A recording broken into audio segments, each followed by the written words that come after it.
Hello hello hello hello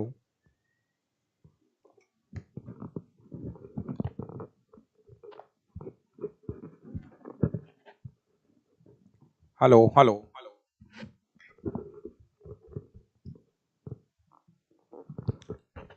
hello.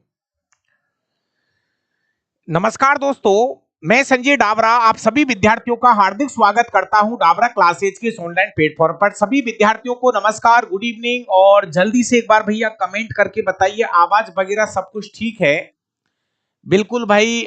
Lakshmi Narayan ji good evening, Vikram भाई, पुष्पेंद्र, सबको मेरा नमस्कार। एक बार जल्दी से कमेंट करके बताओ भाई आवाज वगैरह सब कुछ ठीक है? करण सक्सेना जी गुड इवनिंग भाई। इंडियन बहुत बढ़िया। सबको मेरा नमस्कार। जल्दी से एक बार यस का मैसेज करिए। और प्यारे विद्यार्थियों, आज के दिन श्री कृष्ण जन्माष्टमी की आप सभी विद्यार्थियों को ढेर सारी शुभकामनाएं। बिल्कुल जी हाँ, 15 अगस्त उसके अगले दिन आज है हमारे कृष्ण जन्माष्टमी। चलिए भाई, कालूराम बोल रहा है आवाज वगैरह सब कुछ ओके है सर, क्लास को धुआंधार चलने दो, ऑल ओके ठीक है। चलिए भाई, सुमन भाई बहुत बढ़िया। तो भैया देखिए, आपको मैं बता दूं, जो भी स्टूडेंट्स हमारी रेगुलर क्लास ले रहे हैं तो पिछले एक महीने से, जी हाँ एकदम पिछले एक महीने से हम रेगुलर 2024 के ये जो 62 पेपर हुए हैं, जी हाँ दोस्तों, रेलवे ने 2024 के अंदर जो 62 पेपर करवाए थे उनका सॉल्यूशन हम कर रहे हैं। और आज है हमारा पेपर नंबर 28वां। बहुत अच्छे से हम रेगुलर तरीके से इन पेपरों को कर रहे हैं। तो जो भी स्टूडेंट्स लेट जुड़ रहा है, बीच में आके जुड़ा है, तो मैं आपसे रिक्वेस्ट करूंगा कि पेपर नंबर 1 से देखिए, ताकि आपको यह पता चल जाए कि क्वेश्चन कहां से आ रहा है, किस चैप्टर से आ रहा है, किस बुक से पूछा जा रहा है। तो प्यारे विद्यार्थियों, पेपर नंबर 28, और ये पेपर जो है ये टेक्नीशियन का पेपर है। टेक्नीशियन ग्रेड 3 का पेपर नंबर ये 13वां है। जी हाँ दोस्तों, आपको मैं बता दूं, सबसे पहले हमने एएलपी के 15 पेपर किए थे। लोको पायलट के 15 पेपर हमने सबसे पहले करा दिए हैं। उसके बाद टेक्नीशियन ग्रेड 3 के हम करेंगे 23 पेपर, शायद 23 पेपर है जो टेक्नीशियन के हुए थे ग्रेड 3 के। उसके बाद में हम जेई के पेपर करेंगे। कहने का मतलब, एक बार फिर कह रहा हूं, साइंस चाहे ग्रुप डी की हो, चाहे लोको पायलट की हो, चाहे आपके टेक्नीशियन की हो, चाहे जेई की हो, साइंस एनसीईआरटी से आ रही है, 9वीं 10वीं की किताबों से आ रही है। इसलिए पेपर कोई सा भी हो, हमें हमारी प्रैक्टिस जारी रखनी है।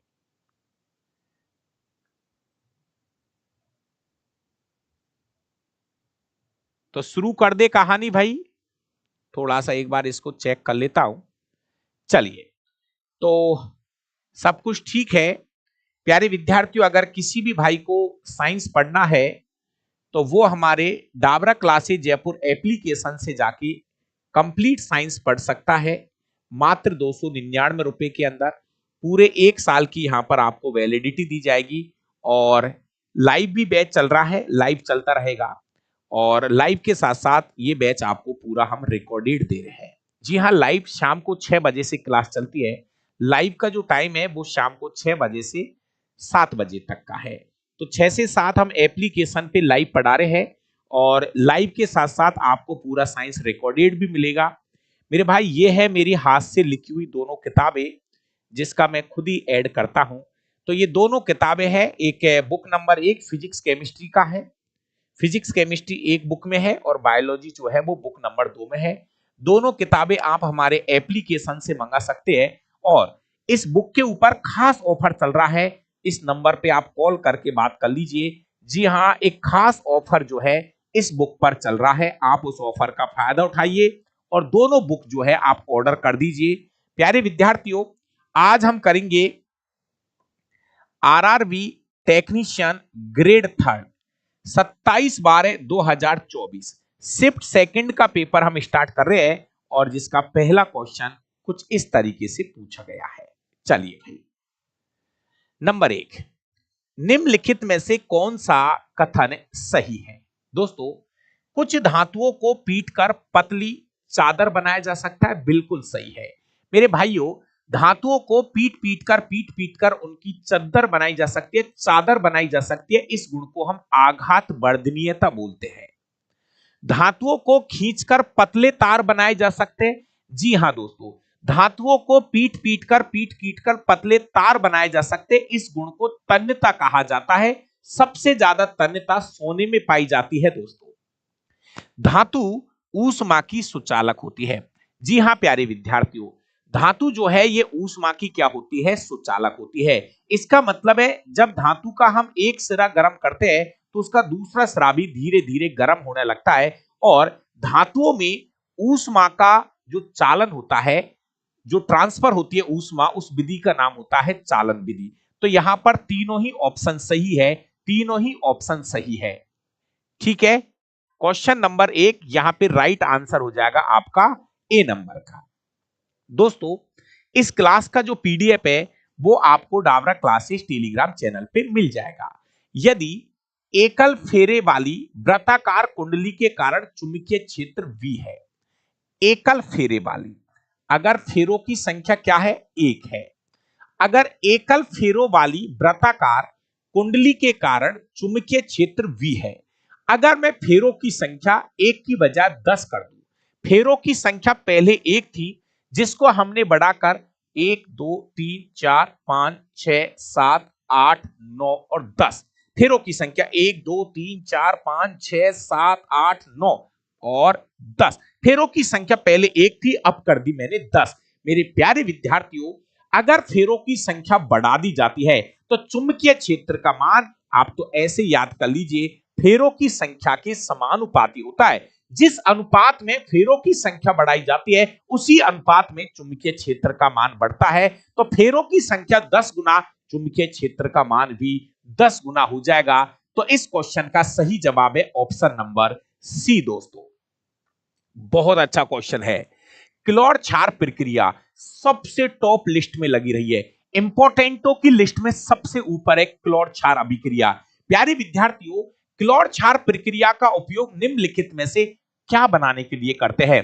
तो मेरे प्यारे प्यारे विद्यार्थियों, नमक के साथ पानी मिलाओ, नमक के साथ पानी मिलाओ, नमक के साथ पानी मिलाओ, तो यहां पर बनता है NaOH, कास्टिक सोडा बनता है, साथ में क्लोरीन गैस बनती है, साथ में हाइड्रोजन बनती है। तो NaOH एक क्षार होता है प्यारे विद्यार्थियों, जबकि क्लोरीन गैस, तो इसलिए ये क्या बनाने के लिए, तो कास्टिक सोडा, सोडियम हाइड्रोक्साइड बनाने के लिए क्लोर क्षार अभिक्रिया का उपयोग किया जाता है। इसको क्लोर क्षार अभिक्रिया क्यों कहते हैं मेरे भाई? इसलिए बोलते हैं क्योंकि यहां पर बनता है एक क्षार और साथ में क्लोरीन गैस। हाँ, क्षार और क्लोरीन गैस की वजह से इस क्रिया का नाम पड़ गया क्लोर क्षार अभिक्रिया, क्लोर क्षार अभिक्रिया।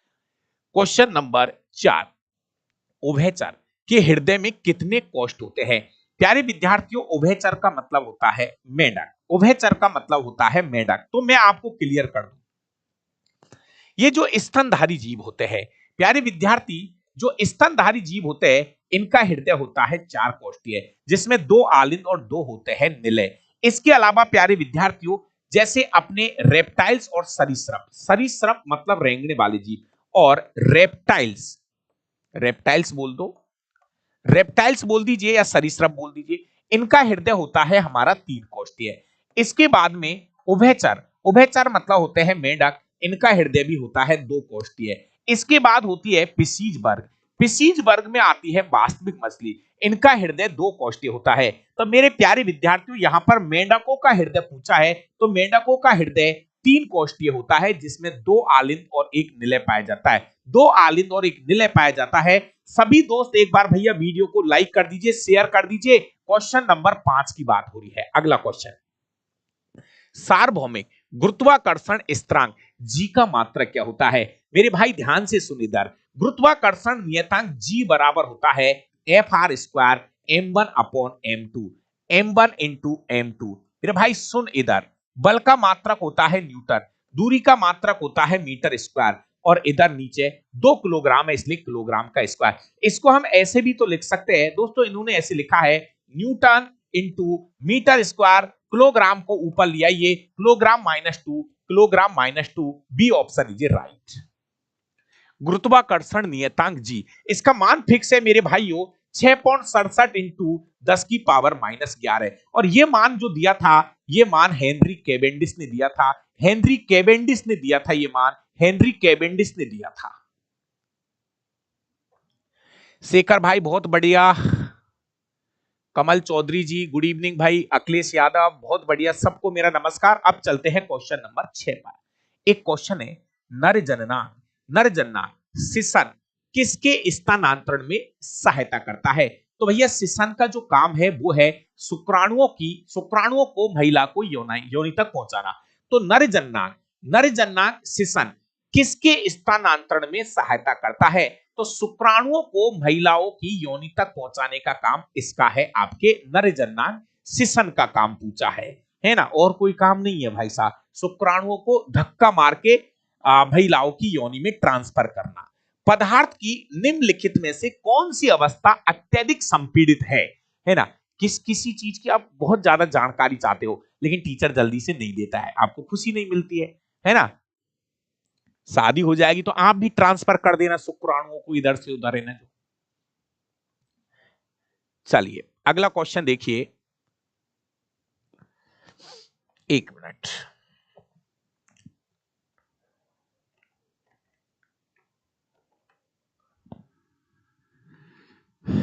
हाँ भाई, क्वेश्चन नंबर 7, पदार्थ की निम्नलिखित में से कौन सी अवस्था अत्यधिक संपीड़ित? भैया संपीड़ित का मतलब क्या होता है? संपीड़ित का मतलब है किसी चीज को कितना दबाया जा सकता है। तो सबसे ज्यादा जो संपीड़न है वो गैस में। प्यारे विद्यार्थियों आपको पता है बहुत सारी गैस को हम एक छोटे से सिलेंडर के अंदर भर देते हैं, तो सबसे ज्यादा जो संपीड़न है वो आपको किस अवस्था में देखने को मिलती है? गैसीय अवस्था में। उच्च, देखिए कैसे, वहां पर दो शब्द यूज करना। जब संपीड़न करते हैं गैस का तो यहां पर आपको क्या करना? उच्च दाब व निम्न ताप का उपयोग करना। इस शब्द को साइड में लिख लेना। संपीड़न में क्या करते हो आप? उच्च दाब व निम्न ताप का उपयोग किया जाता है। क्वेश्चन नंबर 8, निम्नलिखित में से कौन सा या कौन से कथन सही नहीं है? सही नहीं है। कौन सा कथन सही नहीं है? दोस्तों, किसी चालक का प्रतिरोध ताप पर निर्भर नहीं करता है भाई, ये लाइन गलत है, ये लाइन हमारी क्या है? गलत है। कौन सा कथन सही नहीं है? मतलब वो कह रहा है गलत लाइन को बताओ। भैया बहुत सी बार इस क्वेश्चन का जवाब देने में थोड़ी दिक्कत आ जाती है।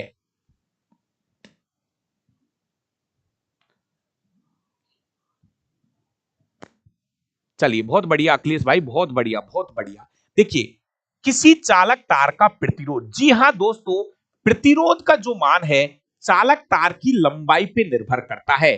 चालक का जो प्रतिरोध है वो ताप पर निर्भर करता है। तो ताप कम ज्यादा करने से प्रतिरोध का मान भी कम ज्यादा होता है। तो ये लाइन गलत हो गई, गलत ही पूछ रहा है वो। अगला, किसी प्रतिरोध पर वोल्टता जितनी अधिक होगी धारा उतनी अधिक, तो ये यूज करो फॉर्मूला, प्रतिरोध R बराबर बी अपॉन आई।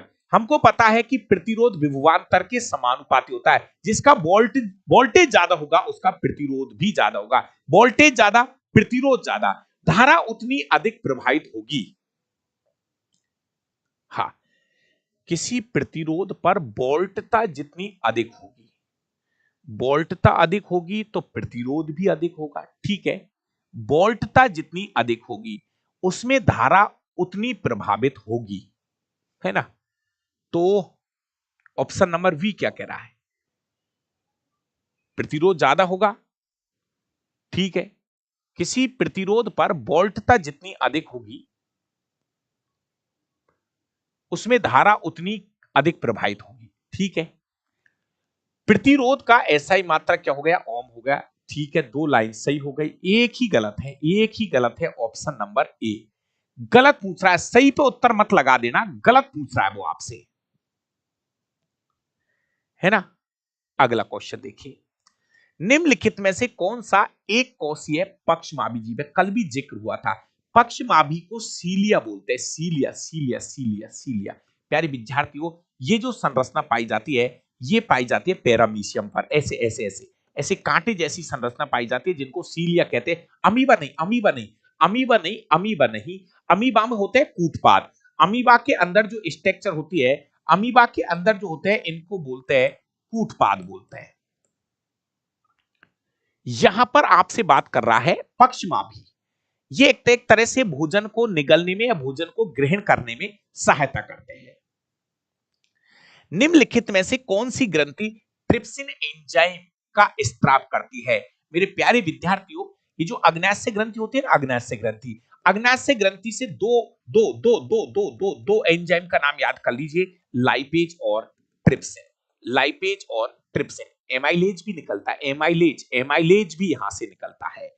तो किस ग्रंथि से ट्रिप्सिन एंजाइम निकलता है? तो लाइपेज। भैया लार के अंदर, लार के अंदर कौन सा एंजाइम होता है? Ptyalin enzyme. लार में कौन सा एंजाइम होता है? Ptyalin enzyme. जठर ग्रंथि से जठर रस निकलता है, जठर ग्रंथि से जठर रस निकलता है, और उसमें जठर ग्रंथि से जठर रस निकलता है, और उसमें सबसे मेन एंजाइम होता है पेप्सिन एंजाइम। सबसे मेन जो एंजाइम होता है वो है पेप्सिन एंजाइम। अगला, निम्नलिखित में से कौन सा या कौन से कथन सही है? सही है, सही पूछ रहा है। एक विद्युत धारावाही कुंडली चुंबकीय क्षेत्र उत्पन्न करती है। एक विद्युत धारावाही कुंडली, जी हां, अगर किसी कुंडली में जब हम धारा प्रवाहित करते हैं तो उसमें चुंबकीय क्षेत्र पैदा होता है। सही लाइन है। एक विद्युत धारावाही परिनालिका एक क्षण चुंबक की, जी हां, परिनालिका के सामने साफ साफ एनसीईआरटी में लिखा है कि ये एक क्षण चुंबक की तरह व्यवहार करती है। तो कथन 1 और 2 दोनों सही है। कथन ए और बी, कथन ए और बी दोनों सही है। निम्नलिखित विकल्पों में से सही विकल्प को चुन के नीचे दिए गए कथनों को पूरा करना है। समभारिक, समभारिकों की परमाणु संख्या अलग अलग होती है। समभारिक जैसे आर्गन, आर्गन की द्रव्यमान संख्या 40, कैल्शियम द्रव्यमान संख्या 40। द्रव्यमान संख्या समान होती है जबकि इनका परमाणु क्रमांक क्या होता है? अलग अलग होता है। समभारिकों में परमाणु द्रव्यमान, परमाणु द्रव्यमान समान होना चाहिए। परमाणु द्रव्यमान क्या होता है? समान। समभारिक जहां पे भार समान होता है लेकिन ये जो परमाणु क्रमांक है ये अलग अलग होता है। समस्थानिकों की बात हो रही है। समस्थानिकों में, सॉरी, समभारिकों की, समभारिकों में भार समान रहेगा, भार समान रहेगा, ये वाला नंबर, परमाणु क्रमांक अलग अलग चलता है। चलिए 13 नंबर का क्वेश्चन क्या कहता है? यदि एक उत्तल दर्पण एक अत्यधिक छोटा, उत्तल दर्पण, उत्तल उत्तल दर्पण, एक उत्तल दर्पण अत्यधिक छोटा बिंदु के साइज का आभासी प्रतिबिंब बनाता है। मेरे प्यारे विद्यार्थियों, अवतल दर्पण में एक तो प्रतिबिंब बनता है फोकस पर और एक बनता है फोकस और पोल के बीच में। तो मेरे प्यारे दोस्तों, जब वस्तु अनंत पे रखी जाती है, जब वस्तु अनंत पे रखी जाती है तो जो प्रतिबिंब बनता है वो फोकस पे बनता है, और ये जो प्रतिबिंब बनता है ये आभासी बनता है, सीधा बनता है और बिंदु नुमा बनता है, बिंदु नुमा बनता है। तो ये कहां बन रहा है? ये प्रतिबिंब दर्पण के पीछे बनता है, दर्पण के पीछे बनता है फोकस पर। ऐसा प्रतिबिंब दर्पण के पीछे फोकस पर बनता है। प्यारे विद्यार्थियों, जब वस्तु को अनंत पे रखा जाता है, बात हो रही है उत्तल दर्पण की, जब वस्तु को अनंत पे रखा जाता है तो उसका जो प्रतिबिंब बनता है वो फोकस पे बनता है। फोकस कहां है? दर्पण के पीछे। ये पॉलिश हो रखी है, ये फोकस कहां है? दर्पण के पीछे है। भैया यहां फोकस दर्पण के पीछे होता है, मेरे भाइयों ध्यान रखना। चलिए क्वेश्चन नंबर 14, क्वेश्चन नंबर 14 थोड़ा सा ऊपर कर देता हूं। इस क्लास का पीडीएफ आपको मिल जाएगा डावरा क्लासेस टेलीग्राम चैनल पर।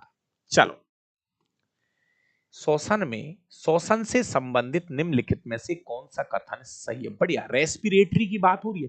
खमीर, यीस्ट, यीस्ट, यीस्ट में किण्वन के दौरान पाइरुवेट जो अम्ल है वो एथेनॉल और CO2 में बदल जाते हैं। सही कह रहे हैं भैया। सबसे पहले ग्लूकोज C6H12O6, सबसे पहले ग्लूकोज पाइरुवेट अम्ल में बदलता है, पाइरुवेट अम्ल में बदलता है, और ये पाइरुवेट अम्ल जो है ये C2H5OH और साथ में CO2 और 2 ATP ऊर्जा में बदलता है। ये काम यीस्ट में होता है। बिल्कुल सही है, ये अवायवीय श्वसन होता है यीस्ट में। यीस्ट में अवायवीय श्वसन होता है। बढ़िया क्वेश्चन है। अगला क्वेश्चन देखिए, ऑक्सीजन का उपयोग करके मतलब वायवीय श्वसन की बात हो रही है। ऑक्सीजन का उपयोग करके पाइरुवेट का विखंडन हरित लवक में होता है। नहीं मेरे भाइयों, ये ऐसा हरित लवक में नहीं होता है, माइटोकॉन्ड्रिया में होता है। वायवीय श्वसन की क्रिया ऑक्सीजन का उपयोग कहां होता है? माइटोकॉन्ड्रिया में होता है। ऑप्शन बी गलत है। मांसपेशी कोशिकाओं में पाइरुवेट जो है वो लैक्टिक अम्ल में बदल जाता है। जी हां दोस्तों, आपने सुना होगा कभी कभी हमारी मांसपेशियों में अवायवीय श्वसन होता है और ये लैक्टिक अम्ल में बदल जाता है। ये जो पाइरुवेट अम्ल है ये लैक्टिक अम्ल में बदल जाता है। तो 1 और 3 सही है, 1 और 3 सही है, 1 और 3 सही है। B is a right answer. यहां पर क्वेश्चन पूरा रेस्पिरेटरी से सेट किया गया है, श्वसन तंत्र से। पृथ्वी के वायुमंडल में प्रवेश करते समय सूर्य प्रकाश का सबसे अधिक प्रकीर्णन किस रंग का होता है? प्यारे विद्यार्थियों, कौन सा रंग ज्यादा फैलता है? तो आपको पता है मेरे भाइयों, एक वैज्ञानिक था लॉर्ड रेले ने कहा था कि प्रकीर्णन जो है रंगों की तरंग दैर्घ्य के चतुर्थ घात के समानुपाती होता है। टॉपिक को समझिए। जिसकी तरंग दैर्घ्य ज्यादा होगी उसका प्रकीर्णन कम होगा, और मेरे भाई जिसकी तरंग दैर्घ्य कम होगी उसका प्रकीर्णन क्या होगा? ज्यादा होगा। अब सुनिए, यहां पे 7 रंग है, VIV GYOR। मेरे भाई इसकी तरंग दैर्घ्य सबसे कम वॉयलेट की, तरंग दैर्घ्य सबसे ज्यादा रेड की होती है।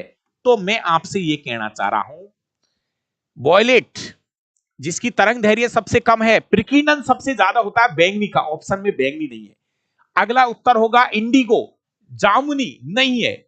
अगला उत्तर होगा नीला। तो दिए गए ऑप्शन के अनुसार नीले रंग का प्रकीर्णन सबसे ज्यादा होगा। ओ भैया गलत उत्तर टेक रहे कुछ भाई। नहीं भैया, जिसकी तरंग दैर्घ्य कम होगी, तो दिए गए ऑप्शनों में नीले रंग की तरंग दैर्घ्य सबसे कम है, इसलिए इसका प्रकीर्णन ज्यादा होगा। बढ़िया क्वेश्चन है।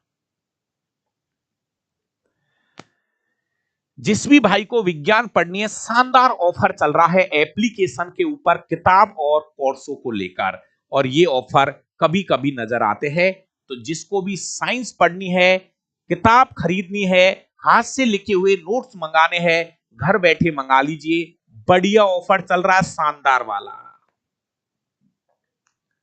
16 नंबर का क्वेश्चन, निम्नलिखित में से कौन सा कार्बनिक रसायन में समस्थानिकों का गुण होता है? समस्थानिक किसे कहते हैं? जैसे कार्बन के 3 समस्थानिक है, कार्बन 12, कार्बन 13 और कार्बन 14। नंबर तो सबका 6 ही होता है, परमाणु क्रमांक समान, लेकिन यहां द्रव्यमान संख्या अलग अलग। हाइड्रोजन के 3 समस्थानिक है, 1H1, 1H2, 1H3। एक ही तत्व के होते हैं ये समस्थानिक। प्यारे विद्यार्थियों, सही कथन चुन लीजिए।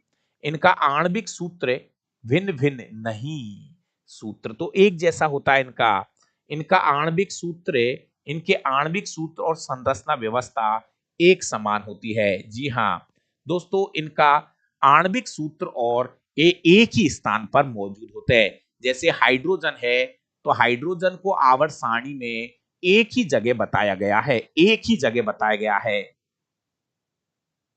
नहीं भाई, क्या आपको आवर्त सारणी में हाइड्रोजन अलग अलग जगह दिखाई देता है? नहीं भाई, ए नहीं भाई, बी पकड़िए, सी नहीं मेरे भाई। क्वेश्चन नंबर 16 का सही जवाब जो है वो लग रहा है वी। मेरा भाई, आप पढ़े लिखे हो दादाओ, आवर्त सारणी में हाइड्रोजन को एक ही जगह पर रखा गया है। हाइड्रोजन के 3 समस्थानिक है, क्या उनकी अलग अलग जगह है? क्या हाइड्रोजन को आवर्त सारणी में अलग अलग रखा गया है? नहीं, एक ही जगह पर रखा गया है। उपेन जी, भैया भैया सही कर लो दादाओ। कमल चौधरी जी, इनको अलग अलग स्थान नहीं दिया गया। अगर ऐसे अलग अलग स्थान दे देते तो भैया दादा पोलोनियम के 27 समस्थानिक पाए जाते हैं, आवर्त सारणी में अलग अलग भरो नहीं, एक ही जगह पे रखे गए इनको, एक ही जगह पर स्थान। 17 नंबर की क्वेश्चन, यदि किसी दर्पण का आवर्धन क्षमता +2.3 है तो किस प्रकार का दर्पण है?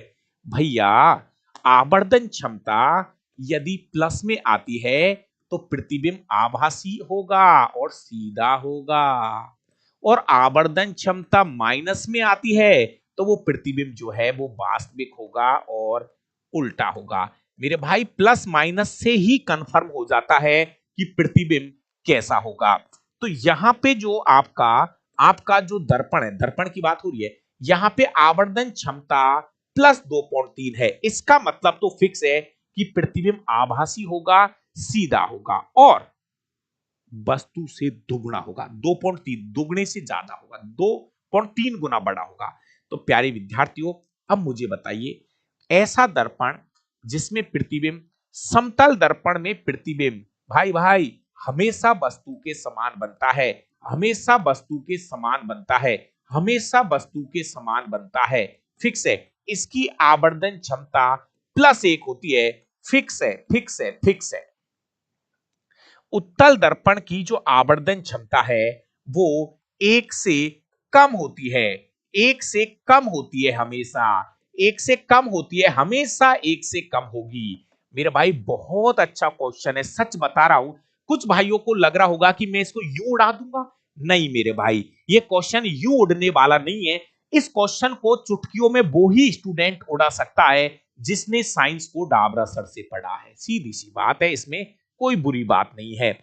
मेरे भाई समतल दर्पण में जो प्रतिबिंब बनता है वो हमेशा वस्तु के समान बनता है, इसलिए 1/1 बराबर है ना। दर्पण जितना, प्रतिबिंब जितना बड़ा होगा बिंब भी उतना ही बड़ा है, तो बराबर चलता है। समतल उत्तल को छोड़िए, अब आपको उत्तर पकड़ना है ऑप्शन नंबर 1। अब मुझे ये बता दो गुरुजी, अवतल दर्पण में तो प्रतिबिंब वास्तविक और उल्टा बनता है, नहीं, याद करो वो स्थिति नंबर 6 की। नरेंद्र भाई कहां फंस रहे हो? नरेंद्र भाई अवतल दर्पण की बात हो रही है और ये अवतल दर्पण में स्थिति नंबर 6 की बात हो रही है। बताओ एक बार अपने आप को पूछिए कि स्थिति नंबर 6 पर जो प्रतिबिंब बनता है वो आभासी बनता है, सीधा बनता है और वस्तु से बड़ा बनता है। मेरे भाई ये स्थिति नंबर 6 की बात हुई है प्यारे प्यारे विद्यार्थियों, अवतल दर्पण में स्थिति नंबर 6 की बात हुई है। स्क्रीनशॉट लीजिए, शायद ही ऐसा क्वेश्चन जल्दी से देखने को मिलेगा। अखिलेश यादव जी 2 क्वेश्चन ऊपर नीचे गलत कर चुके हैं और फालतू के जवाब अभी लिख के भेज देगा तू, प्लीज। चाहे पूरे पेपर के अंदर, हो सकता है कि आप सभी इंटेलिजेंट हो, लेकिन मैं आपसे निवेदन करूंगा कि इस पूरे पेपर में से अगर 4 क्वेश्चन भी आपको अच्छे मिल जाए तो उनका सम्मान करो, उन 4 क्वेश्चनों का। मैं नहीं कहता, मुझे पता है कि आप इंटेलिजेंट हो चुके हो, लेकिन फिर भी आपसे कहूंगा कि अगर पेपर के अंदर क्वेश्चन नंबर 15 को दोबारा देख लेता हूं भाई। हाँ भाई,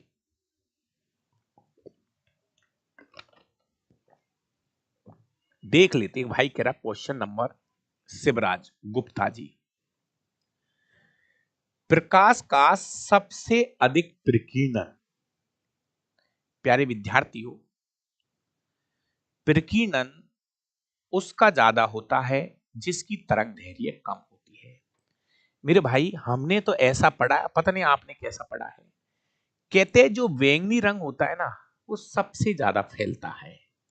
ऑप्शन में बैंगनी रंग नहीं है तो अगला उत्तर फिर जामुनी जाता है, जामुनी भी नहीं है तो अगला उत्तर नीला जाएगा। तो मिल गया मुझे नीला उत्तर ऑप्शन में है। सही है मेरे भाई, 15वां सही है, नीला सही है गुरु, सही है नीला।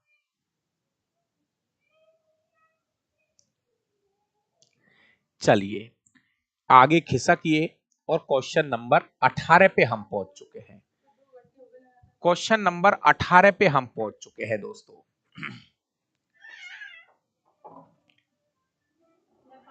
कर दिए कमल चौधरी जी, बुक की प्राइस कम कर दिए है ना, जो जितना दे रहा है ना उतने में बेच रहे हैं आप स्टूडेंट के हिसाब से, है ना।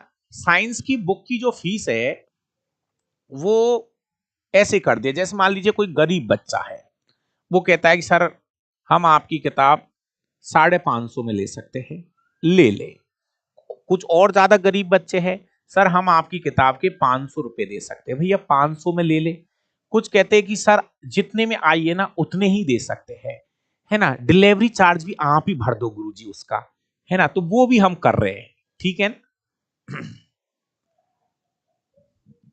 चलिए, निम्नलिखित में से किसी पिंड पर किए गए कार्य की मात्रा को मापने के लिए उपयोग किए जाने वाला मात्रक क्या करना। कार्य का मात्रक को जूल में माप दो, क्यों समय खराब कर रहे हो। कार्य का मात्रक जूल होता है, कार्य का मात्रक जूल होता है। परंपरागत रूप से जिस जनन कोशिका में भोजन का भंडार संचित होता है उसे क्या कहा जाता है। प्यारे विद्यार्थियों, हो सकता है कि कहीं ना कहीं ये क्वेश्चन आपने डायरेक्ट नहीं देखा होगा राजवीर भाई, लेकिन ऐसा माना जाता है कि नर युग्मक शुक्राणु के अंदर, नर युग्मक शुक्राणु के अंदर, नर युग्मक शुक्राणु के अंदर ही परंपरागत परंपरागत प्यारे विद्यार्थियों भोजन का भंडारण रहता है, मतलब उसके अंदर ऊर्जा संचित रहती है। जरूरत पड़ने पर, जैसे जाइगोट बनता है, जरूरत पड़ने पर ये एनर्जी प्रोवाइड कराने का काम करता है। नर युग्मक बोले तो स्पर्म, नर युग्मक बोले तो स्पर्म, शुक्राणु। प्यारे विद्यार्थियों, अगला क्वेश्चन 20 नंबर का, निम्नलिखित में से कौन सा एक संतृप्त कार्बन यौगिक है। संतृप्त का मतलब है एल्केन ग्रुप, भैया एल्केन समूह चलता है यहां पर। संतृप्त में केवल एल्केन ग्रुप होता है, संतृप्त में चलता है एल्केन ग्रुप। और मेरे प्यारे विद्यार्थियों, एल्कीन और एल्काइन, एल्कीन और एल्काइन जो जाते हैं ना वो असंतृप्त हाइड्रोकार्बन में जाते हैं, अनसैचुरेटेड। कार्बन कार्बन के बीच डबल बॉन्ड और कार्बन कार्बन के बीच ट्रिपल बॉन्ड, ये दोनों जो है वो अनसैचुरेटेड के अंदर जाते हैं, असंतृप्त हाइड्रोकार्बन में जाते हैं। निम्नलिखित में से किसकी क्रिया द्वारा जैव निम्नीकरण पदार्थ सरल पदार्थों में टूट जाते हैं। भैया जैसे जैव निम्नीकरण का मतलब है आपने केले का छिलका फेंका तो वो महीने भर बाद वो केले का छिलका मिट्टी में मिल जाता है, उसका अवघटन हो जाता है, और ऐसा काम करने का बैक्टीरिया करेगा। ऐसा काम करते हैं सूक्ष्म जीव, बैक्टीरिया इस काम को करते हैं। सर की बात सुनो भाई, बिल्कुल सही कह रहा है, धीरे धीरे सुन लीजिए।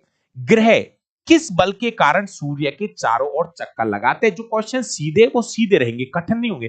प्यारे विद्यार्थियों, ग्रह एक दूसरे के चारों ओर चक्कर लगाते हैं, एक दूसरे के बांधे हुए हैं ग्रेविटेशनल फोर्स की वजह से, गुरुत्वाकर्षण बल की वजह से एक दूसरे को बांधे हुए हैं। निम्नलिखित में से किस कोशिकांग का अपना खुद का डीएनए और राइबोसोम होता है। बढ़िया क्वेश्चन है, शानदार की लिस्ट में इसको भी पहुंचा दीजिए। मेरे प्यारे विद्यार्थियों, हमने ऐसा सुना है कि डीएनए जो है ना, डीएनए मेनली केंद्रक में पाया जाता है, डीएनए मेनली केंद्रक में पाया जाता है। लेकिन प्यारे विद्यार्थियों, केंद्रक के अलावा माइटोकॉन्ड्रिया में अपना खुद का डीएनए पाया जाता है। जी हां, माइटोकॉन्ड्रिया के अंदर अपना खुद का डीएनए और राइबोसोम पाया जाता है। कहां पर? माइटोकॉन्ड्रिया के अंदर अपना खुद का डीएनए पाया जाता है, जिसको हिंदी में सूत्रकणिका कहा जाता है। जी हां, पादप कोशिकाओं में लवक, प्लास्टिडिया लवक के अंदर भी, जी हां, पादप कोशिकाओं में प्लास्टिडिया लवक के अंदर भी खुद का डीएनए पाया जाता है। कहानी क्लियर है? खुद का डीएनए, भाई डीएनए की जो मेन जगह है ना वो केंद्रक है। डीएनए मेनली केंद्रक में पाया जाता है, लेकिन केंद्रक के अलावा माइटोकॉन्ड्रिया में भी खुद का डीएनए देखने को मिलता है। 24 नंबर, यदि सतही क्षेत्रफल में वृद्धि कर दी जाए तो वाष्पीकरण की दर, भैया अगर हम कपड़ों को थोड़ा चौड़ा करके सुखाते हैं तो वो कपड़े थोड़े से जल्दी सूख जाते हैं, क्योंकि वहां से पानी के उड़ने की दर बढ़ जाती है, बढ़ जाती है, बढ़ जाती है। मेरे दोस्त, जैसे अपना कोई तौलिया है, तौलिया को अगर हमने ऐसे घड़ी करके पटक दिया, जल्दी से नहीं सूखेगी। लेकिन अगर उसी तौलिया को हम चौड़ा करके सुखाते हैं, मतलब उसका सतही क्षेत्रफल बढ़ा देते हैं, तो वाष्पीकरण की दर जो है वो बढ़ जाती है, वो जल्दी से सूख जाएगा। क्वेश्चन नंबर 25, ब्यूटेनॉल, ब्यूटेनॉल, नल नल ब्यूटेनॉल, एल एल एल में मौजूद क्रियात्मक समूह की प्रकृति को पहचानिए। किसके पीछे एल आता है? किसके पीछे एल? अल अल अल अल अल। किसके पीछे OH आता है? OH। ठीक है, अब सुनिए मेरे प्यारे प्यारे विद्यार्थियों, जो एल्डिहाइड ग्रुप होता है, एल्डिहाइड में चलता है CHO, aldehyde, L L L.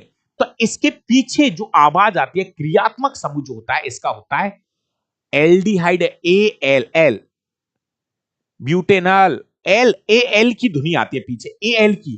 Ketone, on की ध्वनि आती है। एल्कोहल, अल अल OH, अल की ध्वनि आती है। एल्केन, एल्किन, एल्काइन, ये अलग चीज है।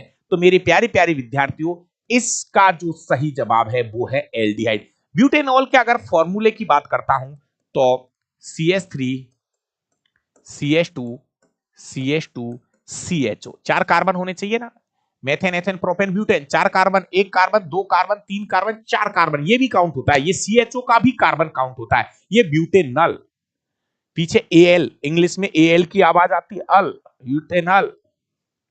ये क्रियात्मक समूह है मेरे प्यारे विद्यार्थियों।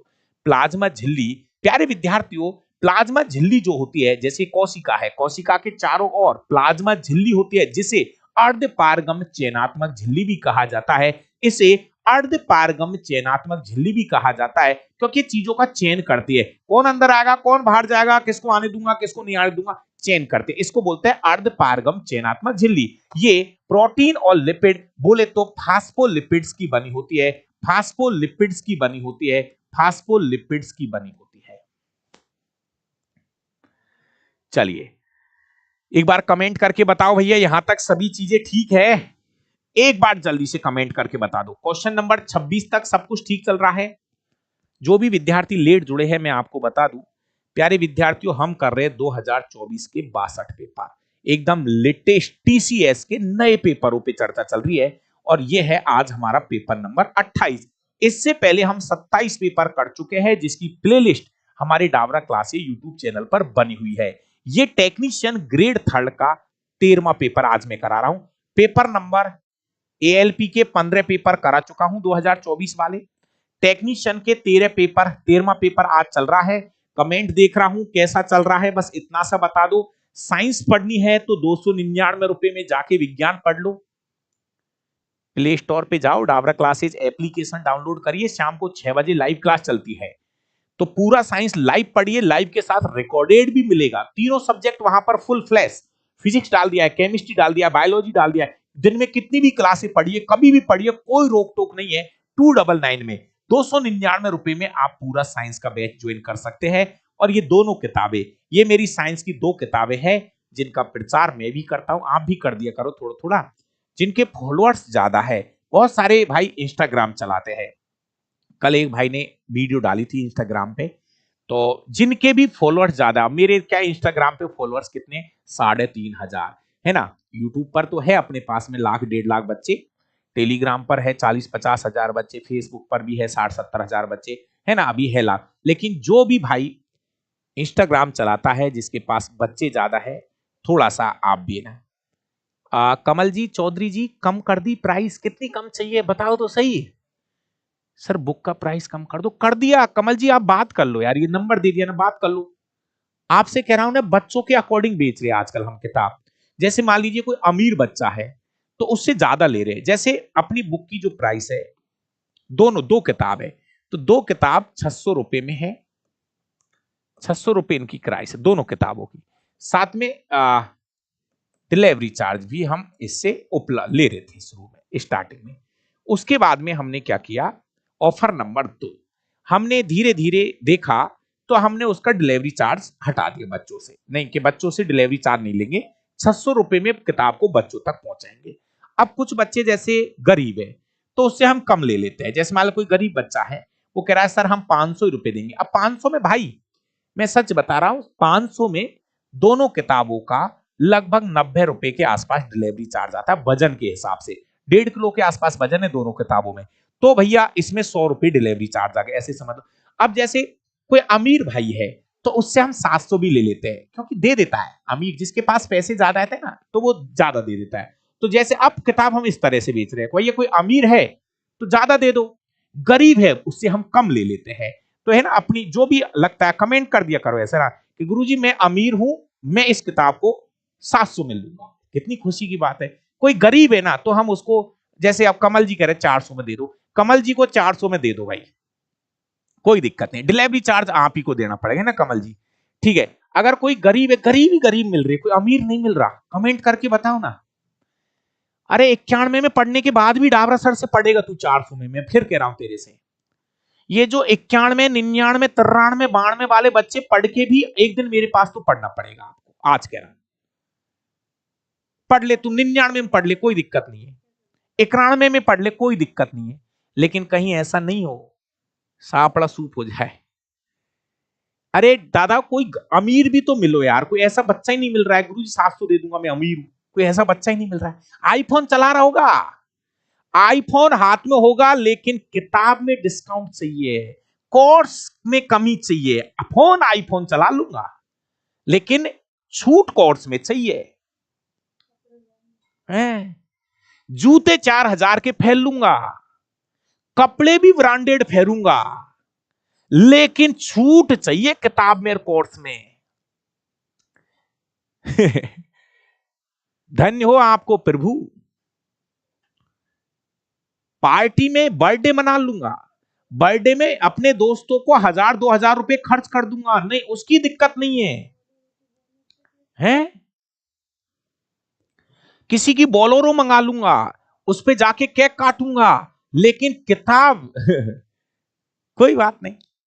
लेकिन अगर सच में कोई गरीब है तो भैया दे दे उसको, किसी को 500 में दे दे, कोई ज्यादा गरीब है तो, किसी को 400 में दे दे, गरीब है तो कोई दिक्कत नहीं है, बांटिए, वो आपकी मर्जी है। बाकी का अभी जो फीस है वो 600 रुपए है दोनों किताबों की, और डिलीवरी चार्ज भी फ्री है। चलिए क्वेश्चन पे आ जाते हैं। अब यार करूं क्या, मेरे को तो गरीब गरीब मिलता है, कोई अमीर नहीं मिल रहा, कोई ऐसा आज तक नहीं मिला गुरुजी मैं आईफोन चलाता हूं, कोई दिक्कत नहीं है, मैं आपको 100 रुपए ज्यादा दे दूंगा। चलिए क्वेश्चन नंबर 27 पे आ जाइए जल्दी से।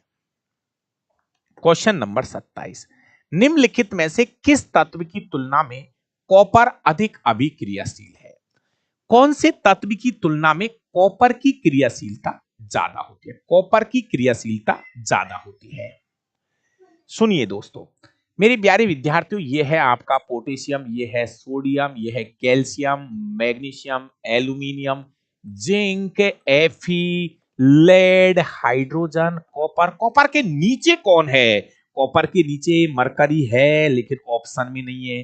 कॉपर के नीचे चांदी है, कॉपर के नीचे चांदी है, और कॉपर के नीचे सोना भी है।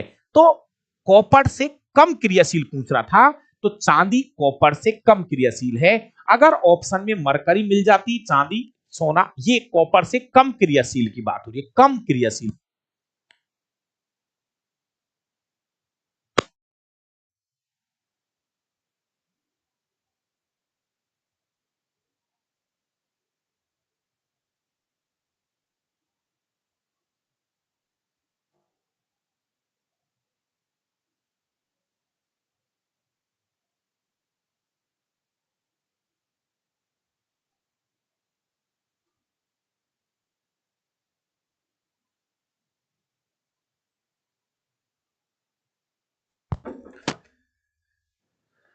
हाँ भाई,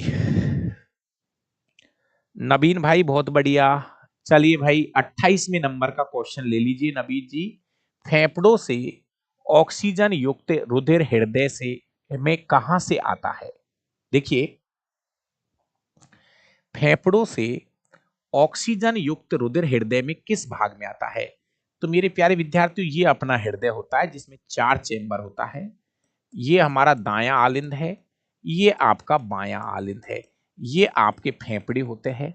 मेरे प्यारे विद्यार्थियों, फेफड़ों से ऑक्सीजन वाला जो ब्लड आता है, ऑक्सीजन वाला ब्लड जो है वो सबसे पहले बाएं आलिंद में आता है, सबसे पहले बाएं आलिंद में आता है। ऑक्सीजन वाला ब्लड जो है वो नहीं, आलिंद बाया बाया आलिंद में। हृदय में, हृदय में कहां से आता है? ठीक है ठीक है ठीक है ठीक है ठीक है, कहां से आता है? तो ये है हमारी फुप्पो से, फुप्पो से, फुप्पो से सिरा। धमनी नहीं, धमनी नहीं, ये अपवाद है जिसको हम फुफ्फुस सिरा कहेंगे, फुफ्फुस सिरा कहेंगे। एक बार चेक करो यार इसको, ये क्वेश्चन की भाषा एक बार और क्लियर करने दो मुझे। एक मिनट रुक जाओ, क्वेश्चन नंबर 28 की भाषा।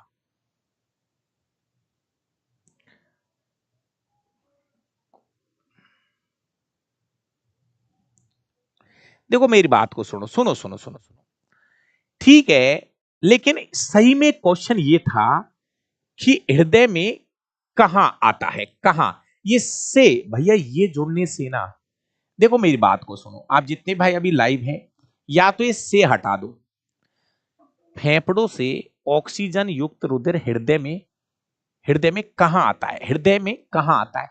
हृदय में कहां आता है? मेरे भाई सुनो यार बात, अगर इस क्वेश्चन में से अगर हम इस से को हटा दे, अगर इस से को हटा दे, से को हटा दे, तो उत्तर बायां आलिंद है। और सच में किताबों में क्वेश्चन यही पूछा है, मैंने जो ऑप्शन देखा है ना, इसका उत्तर यही है, डी। क्वेश्चन यही है।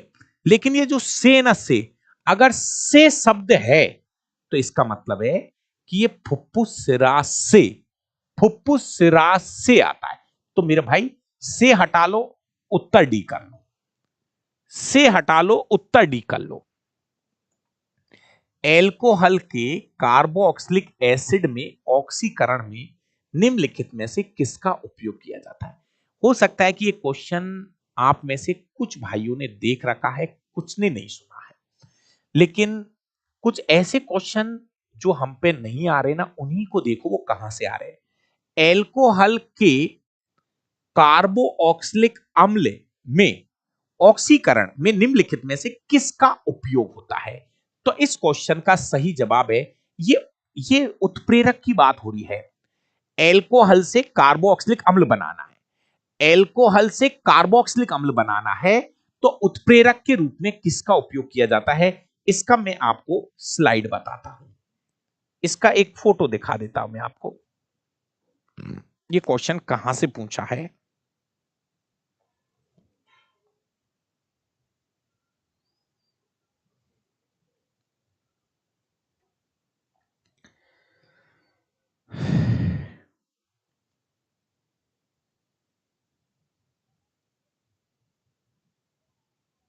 ये देखो, एक मिनट रुको, मैं तो ये बता दूं कि क्वेश्चन पूछा कहां है और कहां है क्वेश्चन। तो ये क्वेश्चन मिलेगा एनसीईआरटी के पाठ नंबर 4 में। घबराओ मत हो। कोई कहता है गुरुजी ये क्वेश्चन कहां से आ रहे हैं, कोई अजीब, जो अजीब क्वेश्चन, वो एक्चुअली वहां से आ रहे हैं जहां पे हमने चीजें थोड़ी सी कम पढ़ रखी है। कुछ क्वेश्चन वहां से आते हैं जहां पे हमने चीजें थोड़ी सी कम पढ़ रखी होती है। वो जरूर थोड़ी हम पे पूरी एनसीईआरटी अच्छे से आती है भाई साहब, बहुत सारी एनसीईआरटी आप पे नहीं आती है। तो देखो ये क्वेश्चन है, देखो एनसीईआरटी कक्षा 10 लेसन नंबर 4, एनसीईआरटी कक्षा 10 में लेसन नंबर 4 से क्वेश्चन उठाया इन लोगों ने, और क्वेश्चन को देख लो आराम से। देखो प्रथम अध्याय में आपने ऑक्सीकरण की अभिक्रिया का अध्ययन किया है। दहन करने पर कार्बन यौगिक को सरलता से ऑक्सीकृत किया जा सकता है। इस पूर्ण ऑक्सीकरण के अतिरिक्त ऐसी अभिक्रिया भी होती है जिनमें, देखो देखो देखो, जिनमें एल्कोहल को ये रहा एथिल एल्कोहल C2H5, एल्कोहल को कार्बोक्सिलिक अम्ल में बदला जाता है। तो ये रहा हमारा एल्कोहल, ये रहा COOH कार्बोक्सिलिक अम्ल। तो इसको बदलने के लिए मेरे भाई यहां पर हम पोटेशियम क्षारीय KMnO4 का यूज करेंगे, या अम्लीकृत, ध्यान रखना भविष्य में, या तो KMnO4 का यूज कर लो, या अम्लीकृत पोटेशियम डाइक्रोमेट का यूज करेंगे। आगे भविष्य में याद रखना काम की चीज है। हम देखते हैं कि कुछ पदार्थों में अन्य पदार्थों को ऑक्सीजन देने की क्षमता होती है और इन पदार्थों को ही ऑक्सीकारक बोलते हैं। कुछ पदार्थों में, जैसे इनके अंदर, इन दोनों के अंदर दूसरे पदार्थों को ऑक्सीजन देने की क्षमता होती है। ये इसको ऑक्सीजन दे सकता है, ये इसको ऑक्सीजन दे सकता है, इनको बोलते हैं ऑक्सीकारक। मोस्ट पन्ना है, स्क्रीनशॉट लेके जेब में रख लेना, कभी कभी काम में आएगा। क्षारीय पोटेशियम परमैंगनेट, या तो क्षारीय पोटेशियम परमैंगनेट या अम्लीकृत पोटेशियम डाइक्रोमेट एल्कोहल को अम्लों में ऑक्सीकृत करते हैं। प्यारे विद्यार्थियों, ये आरंभिक पदार्थ में ऑक्सीजन जोड़ते हैं, इसको ऑक्सीकारक नाम देंगे। इनको स्क्रीनशॉट लेके रखना। नीरज कुमार, भाई मेरा लेबल नहीं है ये तो आए हुए रेलवे का लेबल है, ये तो आया हुआ क्वेश्चन करा रहा हूं मैं। मेरे प्यारे दोस्तों, मैं आए हुए क्वेश्चन करा रहा हूं। एक भाई कह रहा है क्वेश्चन नंबर 19 को दोबारा चेक कर लो सर।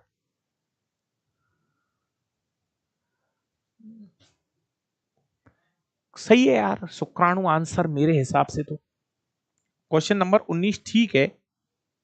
आपको क्या लग रहा है जवाब? हाँ भाई,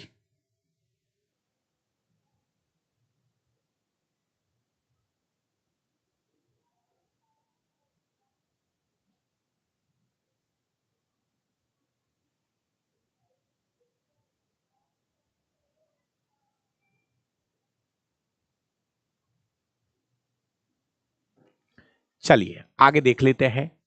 भैया ये पेज मैंने लगा दिया, इसका स्क्रीनशॉट ले लेना, अच्छे से याद करके भूल मत जाना।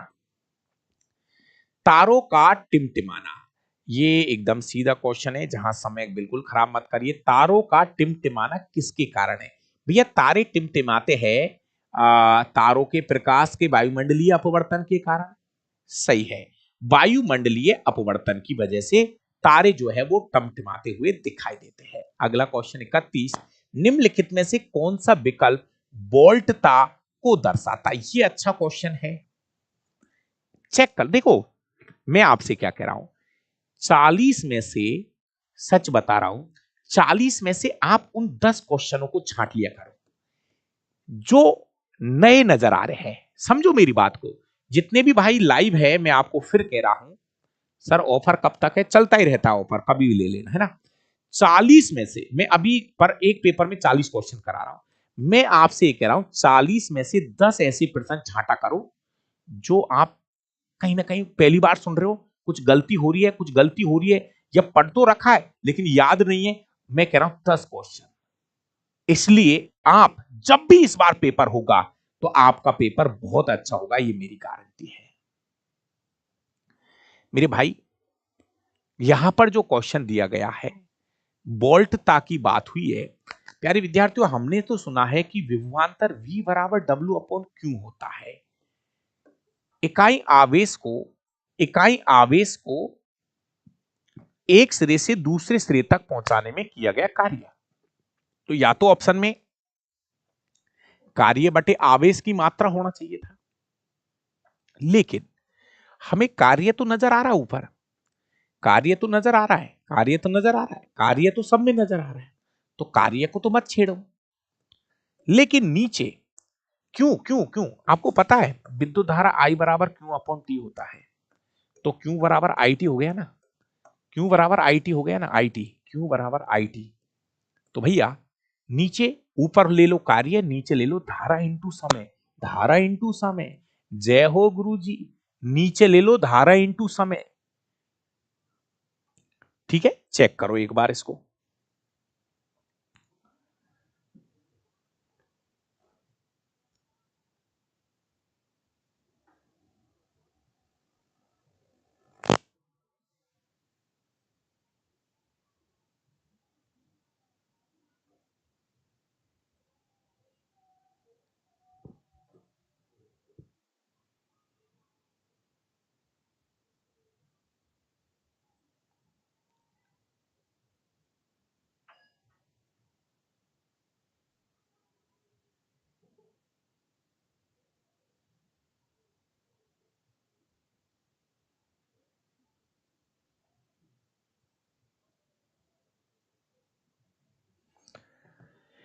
जी हाँ, नीरज कुमार एकदम राइट है। मैं बिल्कुल आपकी बात मान रहा हूं। अभी एक मिनट रुक जाइए। एक भाई क्वेश्चन नंबर 19 के लिए मेरे से कह रहा है, मैं उसको वापस दिखाऊंगा। जी हाँ, क्वेश्चन नंबर 19 को मैं वापस दिखाऊंगा। और क्वेश्चन नंबर 19 का जो सही जवाब है, मैंने भी चेक किया है, एक मिनट दोबारा देख लो। क्वेश्चन नंबर 19 का जो सही जवाब होगा वो नर युग्मक नहीं है। बिल्कुल आगे मत बढ़ो थोड़ा सा। क्वेश्चन नंबर 19, परंपरागत रूप से जिस जनन कोशिका में भोजन का भंडार संचित होता है, मेरा भाई, शुरुआती समय में भ्रूण को पोषण देने का काम जो है वो मादा युग्मक करते हैं। जिनने क्वेश्चन नंबर 19 का आंसर मादा युग्मक मतलब अंडाणु, ये जवाब एकदम सही है। क्वेश्चन नंबर 19 मतलब किस कोशिका के अंदर, किस जनन कोशिका के अंदर भोजन का भंडार होता है? प्यारे विद्यार्थियों, नर युग्मक शुक्राणु के अंदर डीएनए, डीएनए का वो रहता है। तो क्वेश्चन नंबर 19 का राइट आंसर बिल्कुल 100% जो है, मैंने भी चेक कर लिया, क्वेश्चन नंबर 19 का right answer option number A होगा।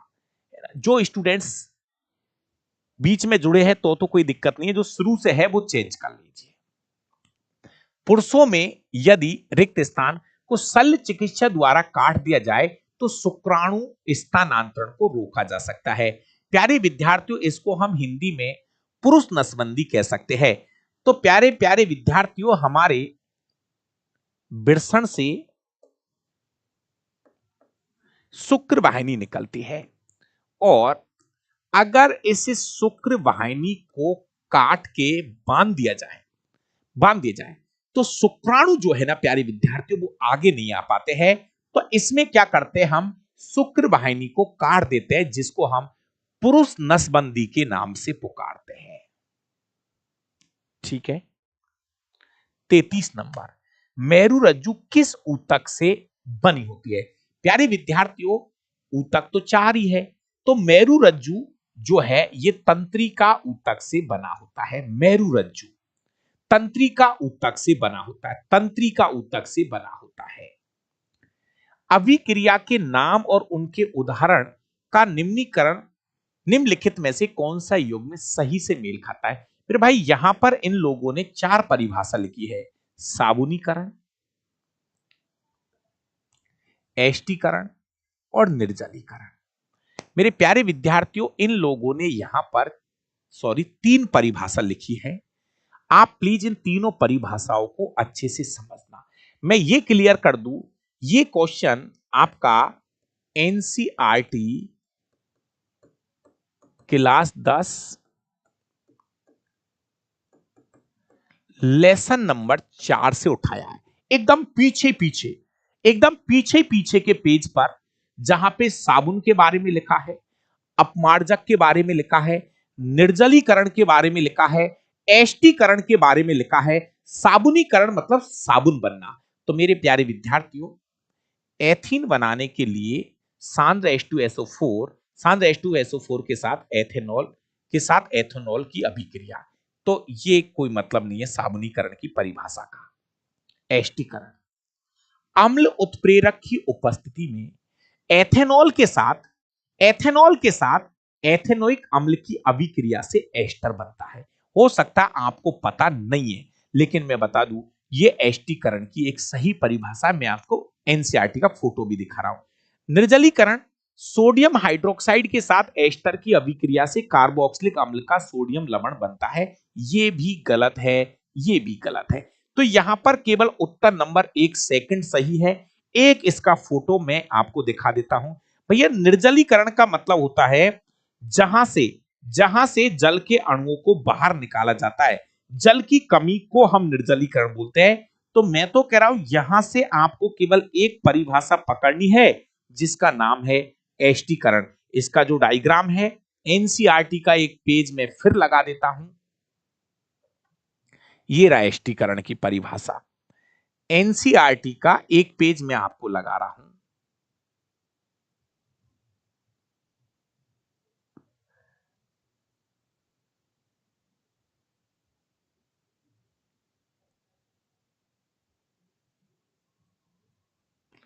देखिए प्लीज, मैं आपको उन पेजों को दिखा रहा हूं जिन पर स्टूडेंट्स की बहुत कम नजर रहती है।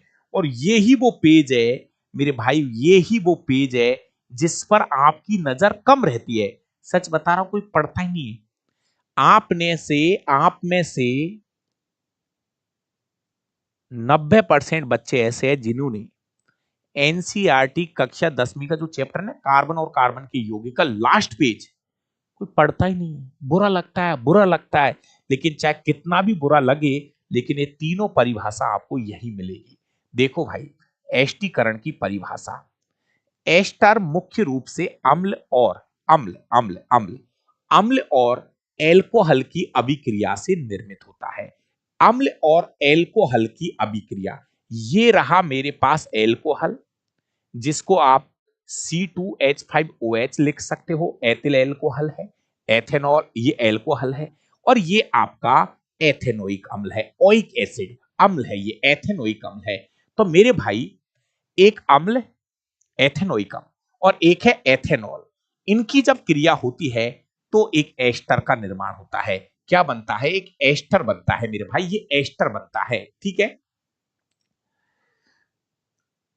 निर्मित होता है। एथेनोइक अम्ल किसी अम्ल उत्प्रेरक की उपस्थिति में, अम्ल उत्प्रेरक, यहां पे उत्प्रेरक के रूप में अम्ल का यूज किया जाएगा, उपस्थिति में परिशुद्ध एथेनॉल से अभिक्रिया करके एस्टर बनाते हैं। एस्टर, ये भी अंडरलाइन कर लो डाबरा सर के कहने से। एस्टर की गंध जो है वो मृदु होती है। इसका उपयोग इत्र बनाने में, स्वाद उत्पन्न करने में किया जाता है। आया हुआ क्वेश्चन ये भी। फिर इसका आगे आगे आगे आगे आगे यही क्वेश्चन आगे सेट कर दिया। देखो, सोडियम हाइड्रोक्साइड से अभिक्रिया द्वारा जो एक क्षार है, एस्टर पुनः एल्कोहल और कार्बोक्सिलिक अम्ल का सोडियम लवण बनाता है। इस अभिक्रिया को साबुनीकरण कहा जाता है। इसी पेज पर साबुनीकरण की परिभाषा लिखी गई है। इसी पेज पर साबुनीकरण की परिभाषा भी लिखी गई है। साबुनीकरण कहा जाता है, साबुनीकरण। दो परिभाषाएं मेरे भाई, मैं सही बता रहा हूं आपको, आप मानो मत मानो, आप उन पेजों को बहुत कम पढ़ते हो जहां से क्वेश्चन बन रहे, लेकिन हमने आज तक पढ़े ही नहीं है। मैं कह रहा हूं आज का ये दूसरा पेज है जिसका स्क्रीनशॉट आपको लेके रखना है हर हालत में। ये है नीचे साबुनीकरण, भी साबुन बना रखा है इन्होंने। देखो, ये दिया, ये साबुन बनाने की विधि देख लीजिए। ये इन्होंने एस्टर लिया है, एस्टर लिया है, एस्टर एस्टर ले लिया। देखो करना क्या है, NOH से एस्टर लो, इसकी क्रिया NaOH से करा दिया, है ना, जो कि एक क्षार है। एस्टर पुनः एल्कोहल, एल्कोहल देखो दोबारा एल्कोहल प्राप्त हो सकता है, इससे दोबारा एल्कोहल मिल गया। और ये रहा साबुन बनाने के लिए कार्बोक्सिलिक अम्ल सोडियम लवण के साथ। ओ, ये इसी से बनता है साबुन। सोडियम लवण, कार्बोक्सिलिक अम्ल का सोडियम लवण बनता है, साबुनीकरण कहते हैं, और इसी से साबुन तैयार किया जाता है। एक निर्जलीकरण की परिभाषा और है, जहां से मतलब जल के अणुओं का त्याग करवाया जाता है। तो भाइयों, मैं चाह रहा हूं कि जो भी भाई चाहे लेट जुड़ा हो चाहे पहले जुड़ा हो, जिसको अच्छा लगे आपकी मर्जी, नहीं लगे आपकी मर्जी। मेरा काम है आपको उस चीज तक पहुंचाना जहां से हम बहुत दूर है, जिन चीजों को हम नहीं पढ़ रहे हैं, जो चीजें आपको बुरी लग रही है, लेकिन वो चीज परीक्षा में आ रही है। प्लीज इसका स्क्रीनशॉट लेके रखिए। अगला क्वेश्चन आपकी स्क्रीन पर है।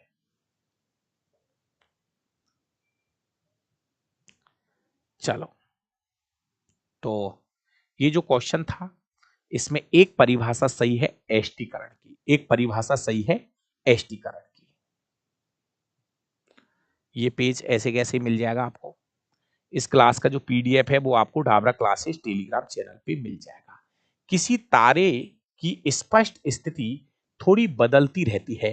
मेरे भाइयों, जब हम तारे को देखते ना, तो वो थोड़ा सा हिलता हुआ दिखाई देता है। उसका एक रीजन है कि हमारे और तारे के बीच में बहुत सारी परतें हैं, बहुत सारी परतें हैं। वायुमंडल की विभिन्न परतों की डेंसिटी अलग अलग है।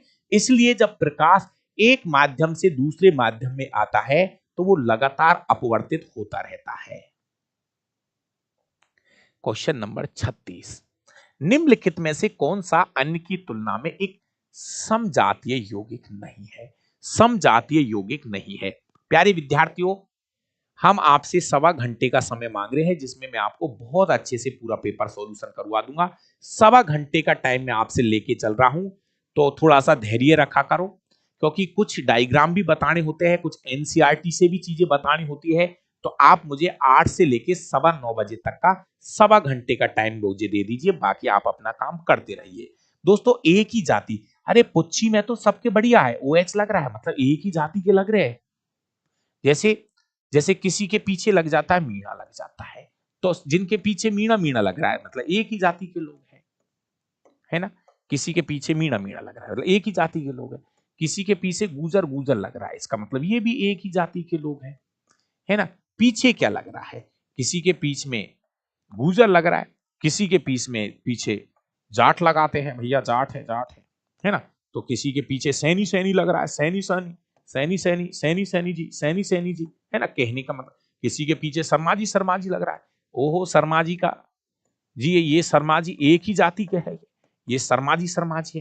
कहने का मतलब बात ये है दादा, तो ये तो पता चला कि ये लग तो एक ही जाति के रहे, लेकिन भैया कोई जरूरी नहीं है, बहुत सारे पीछे क्या लगा देते, निकलते कुछ है, ध्यान रख लेना, पीछे क्या निकलते कुछ है।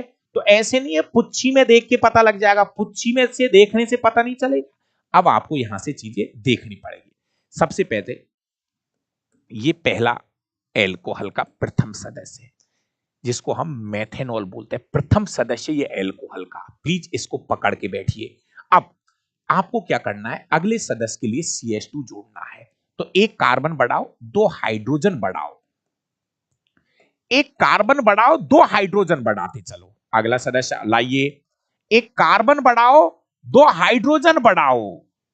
अगला सदस्य लाओ, एक कार्बन बढ़ाओ, 2 हाइड्रोजन बढ़ाओ। तो मेरा भाई जब ऐसा करोगे तो आपको CH3, फिर ये भी सही है, ये भी सही है, ये नहीं है, ये गलत है, ये गलत है, ये इस लाइन में नहीं आएगा, है ना। जब इस लाइन का 5वां सदस्य ढूंढोगे तो C5H11OH आएगा। अगला सदस्य C6H13OH आएगा। ये गलत हो जाएगा छठा सदस्य। ओम भोलेनाथ। 37 नंबर का क्वेश्चन, समय के साथ प्रजातियों के अस्तित्व के लिए विविधता जरूरी है, ये विविधताएं किन त्रुटियों के कारण आती है। मेरा भाई बिल्कुल है, ये क्वेश्चन बार बार आ रहा है। कहते हैं कि इस पृथ्वी पर किसी भी जाति को जिंदा रखने के लिए, उसके अस्तित्व को लंबे समय तक बनाए रखने के लिए DNA के अंदर कुछ ना कुछ वेरिएशन होना जरूरी है। और DNA का वेरिएशन होना, अगर सभी मान लो पूरे मनुष्य एक जैसे होते, पता चला कोई रोग आया, एक साथ ही ले बैठता वो सबको न, जो इसलिए मनुष्यों में कुछ ना कुछ वेरिएशन होता है, जिसकी वजह से हम कोई बड़ी से बड़ी भी अगर कोई रोग आ रहा है, समस्या तो कुछ लोग उसमें बच जाते हैं। तो ऐसा होता है DNA की प्रतिकृति की वजह से। जब DNA रेप्लिकेशन होता है, वहां पर कुछ ना कुछ वेरिएशन हो जाता है, इसीलिए दो भाइयों में भी आपको वेरिएशन दिखाई दे जाएगा। रदरफोर्ड ने जो सोने की पन्नी प्रयोग से परमाणु की संरचना के बारे में क्या निष्कर्ष निकाला। भैया रदरफोर्ड ने क्या किया था, पतली सोने की पन्नी ली और 20,000, किताब में तो 12,000 दे रखा है, एनसीईआरटी में तो 20,000 एल्फा कणों की बौछार की और देखा कि ज्यादातर एल्फा कण सीधे निकल गए, कुछ एल्फा कण कुछ डिग्री पे मुड़ के चले गए, लेकिन एक एल्फा कण 180 डिग्री के कोण पे टकरा के वापस आ गया। इस घटना से उसने कहा था कि परमाणु परमाणु में एक समान धनात्मक आवेश उसके पूरे आयतन नहीं, परमाणु एक यादृच्छिक व्यवस्था में प्रोटॉन न्यूट्रॉन, परमाणु अविभाज्य है और ठोस गोल है, परमाणुओं में धन आवेशित नाभिक और ऋण आवेशित। ठीक है, ये बात सही लग रही है। प्यारे विद्यार्थियों, रदरफोर्ड ने कहा था कि परमाणु के अंदर एक गोला है जिसमें उसका पूरा वजन इकट्ठा रहता है। किसी परमाणु का समस्त द्रव्यमान उसके नाभिक में रहेगा और उसमें रहता है प्रोटॉन और न्यूट्रॉन, और इलेक्ट्रॉन जो है नाभिक के चारों ओर चक्कर मतलब प्लस माइनस वाली जो चीज है वो भी इसने बताई थी। तो ये थे इस पेपर के पूरे 38 क्वेश्चन। ये है इसकी आंसर की। आंसर की मैं इसलिए हटा देता हूं क्योंकि हो सकता है कि आंसर की में कोई गड़बड़ी हो। क्वेश्चन नंबर 19 में थोड़ी गड़बड़ी आई थी, उसको आप सही कर लेना, ठीक है ना। उसमें अंडाणु है आंसर। तो ये रहा हमारा आज का पेपर। जिसको भी किताब मंगानी है, कोर्स खरीदना है, जो भी ऑफर चल रहा है, आप एप्लीकेशन पे जाके आप कर लीजिए। दोस्तों पेपरों को करते रहो, प्रैक्टिस करते रहो, हर दिन कुछ ना कुछ नया जरूर मिलेगा। बाकी आपकी मर्जी है। थैंक यू आप सभी भाइयों को। अच्छे रहो, खुश रहो और चीजों को सीखते रहिए। Thank you.